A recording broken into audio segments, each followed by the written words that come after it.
P T N news کے ناظرین السلام علیکم ناظرین، آئیے بات کرتے ہیں بھارت کی امریکی عسکری خلائی سیاروں تک رسائی۔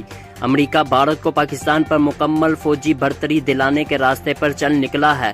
14 مارچ کو وطن عزیز کے سول اور ملٹری قیادت نے تاریخی پریس کانفرنس میں اہل قوم اور دنیا والوں پر آشکار کیا ہے کہ بھارتی حکمران طبقہ اپنی خفیہ ایجنسی راہ کے ذریعے پاکستان میں دہشت گردی کراتا ہے۔ یہ ایجنسی پاکستان دشمن تنظیموں کو بھاری رقم اور اسلحہ فراہم کرتی ہے تاکہ وہ پاکستان بھر میں دہشت گردانہ سرگرمیاں انجام دے سکیں، نیز سیاسی اور مذہبی شخصیات کو نشانہ بنائیں۔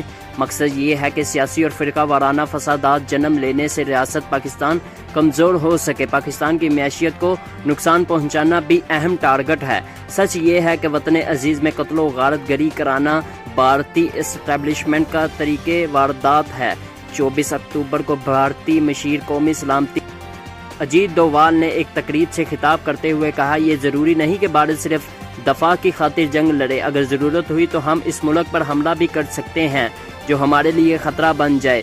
اس نئے نظریے کو اجیت ڈووال نیو انڈیا کا نام دیا ہے۔ پاکستان کے خلاف مودی سرکار ماہ اکتوبر سے غیر معمولی طور پر سرگرم ہے۔ کشمیر میں بھارتی توپیں پاک فوج کے ٹھکانوں پر آگ لگانے لگیں۔ مختلف پاکستان علاقوں میں علماء کرام راہ کے دہشت گردوں کا نشانہ بنے۔ اس پاک مخالف مہم کا دراصل خاص مقصد یہ ہے کہ بھارتی عوام کی توجہ مودی حکومت کی فحش غلطیوں اور ناکامیوں سے ہٹائی جا سکے۔ مودی نے بھارت کو معاشی اور عسکری طور پر علاقائی سپر پاور بنانے کا دعویٰ کرتے ہوئے اقتدار سنبھالا تھا، مگر اس کی معاشی پالیسیاں زیادہ کامیاب ثابت نہیں ہو سکیں۔ رہی صحیح کسر کووڈ-19 وبا نے پوری کر دی۔ آج بھارتی معیشت زوال پذیر اور شدید دباؤ میں ہے۔ بے روزگاری، مہنگائی اور غربت عروج پر پہنچ چکی۔ ایسی معاشی گراوٹ بھارتی کی 73 سالہ تاریخ میں کبھی نہیں آئی۔ عوام کا غم و غصہ دیکھ کر بھارتی اسٹیبلشمنٹ نے پرانا حربہ اپنایا اور پاکستان سے جنگ کا راگ الپنے لگی۔ عوام کے جذبات سے کھیل کر انہیں باور کرایا گیا کہ پاکستان اور مسلمان ہندو کے لیے سب سے بڑا خطرہ ہے۔ بھارتی حکمران طبقہ حقیقی مسائل سے عوام کی توجہ ہٹانے کی خاطر یہی روایتی ہتھیار استعمال کرتی ہے اور عوام کے جاہل ہونے کی وجہ سے اپنا مقصد پانے میں کامیاب رہتی ہے۔ چنانچہ سب سے پہلے 5 اکتوبر کو سربراہ بھارتی فضائیہ راہ کے بہادریہ نے بیان دیا، بھارت چین اور پاکستان کے ساتھ 2 محاذوں پر جنگ کرنے کو تیار ہے۔ بھارت کی سالمیت کو ان دونوں ممالک سے خطرات لاحق ہیں۔ میں پاکستان اور چین کو خبردار کرتا ہوں کہ وہ ہمیں بے خبر نہ سمجھے۔ چیف بھارتی فضائیہ نے گویا ملفوف الفاظ میں چین اور پاکستان کو دھمکی دے ڈالی کہ بھارت ان سے جنگ کے لیے تیار ہے۔ اگلے دن بھارتی وزیر دفاع راج ناتھ سنگھ نے بیان دیا، چین اور پاکستان دانستہ سرحدوں پر تنازع کھڑا کر رہے ہیں، یہ ان دونوں ممالک کا خفیہ مشن ہے، مگر بھارت خاموش ہی رہ سکتا ہے۔ ہم نے سرحدی مقامات پر بڑی تعداد میں فوج بھجوا دی ہے۔ 24 اکتوبر کو اجیت ڈووال کا بیان آیا۔ 25 اکتوبر کو سب سے بڑی بھارتی ریاست اتر پردیش میں حکمران جماعت بی جے پی کے صدر سوتنترا دیو سنگھ نے ایک تقریر کرتے ہوئے کہا ہے، رام مندر کی تعمیر اور کشمیر میں آرٹیکل 370 کے خاتمے کی طرح وزیر اعظم مودی نے فیصلہ کر لیا ہے کہ کب، کیسے اور کہاں پاکستان اور چین کے ساتھ جنگ لڑنی ہے۔ اس بیان سے عیاں ہے کہ بھارت کی اسٹیبلشمنٹ خاموشی سے چپکے پاکستان پر حملہ کرنے کی تیاری کر رہی ہے۔ جنگجو مودی حکومت آنے کے بعد تو ان تیاریوں کی رفتار میں کہیں زیادہ اضافہ ہو چکا۔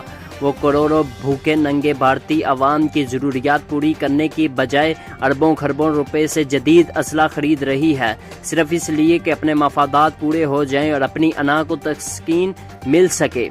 خطرے کی گھنٹی 26 فروری 2020 کی صبح پاکستان کے علاقائی بالاکوٹ پر حملہ کرتے بھارتی طیاروں نے اسرائیلی ساختہ اسپائرس بم استعمال کیے تھے۔ یہ بم یعنی ان کو ریڈار یا مصنوعی سیاروں سیٹلائٹ سے رہنمائی دے کر ٹارگٹ تک پہنچایا جاتا ہے۔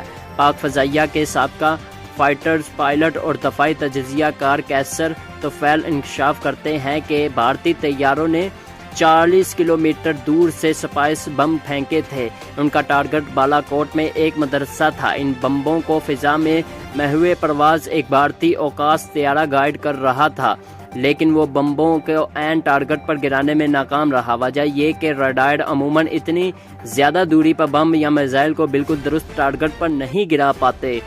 یہی وجہ ہے کہ بھارتی بم درختوں پر جا گرے، جبکہ مصنوعی سیاروں کی گائیڈنس یا رہنمائی کرنے والے بم و میزائل عین نشانے پر گرتے اور اسے تباہ کر ڈالتے ہیں۔ پاکستان کے لیے یہ تشویشناک خبر ہے کہ بھارتی افواج کو اب امریکہ کے جدید مصنوعی سیاروں کی سہولیت دستیاب ہو چکی ہیں۔ گویا بھارتی حکومت اب 24 گھنٹے افواج پاکستان کی نقل و حرکت نوٹ کرنے اور اس کی جاسوسی کرنے پر قادر ہے۔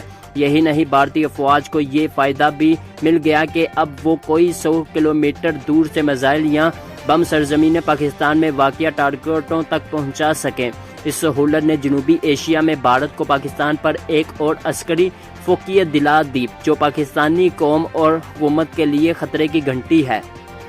روز اول سے پاکستان کو تسلیم نہ کرنے والے بھارتی حکمران طبقے نے سب سے پہلے 18 مئی 1974 کو ایٹم بم کا دھماکہ کر کے عسکری سبقت پائی تھی۔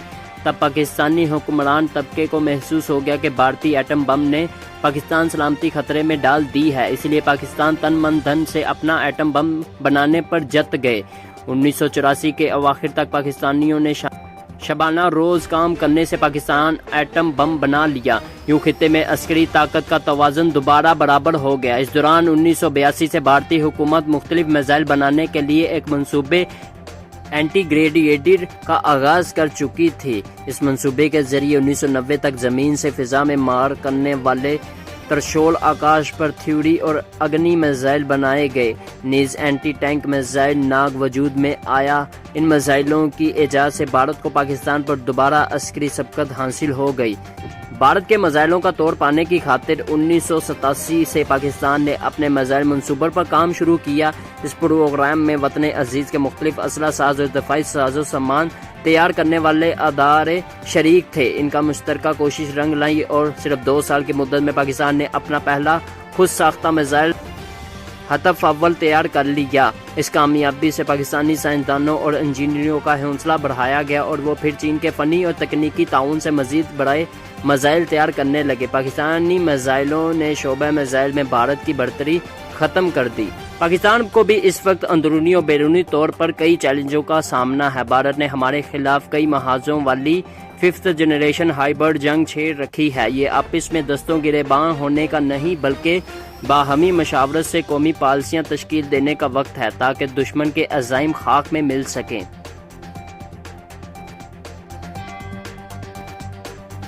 دوستو ہمارے چینل کو سبسکرائب کر دیں تاکہ ہماری آنے والی ویڈیوز بر وقت آپ تک پہنچتی رہیں۔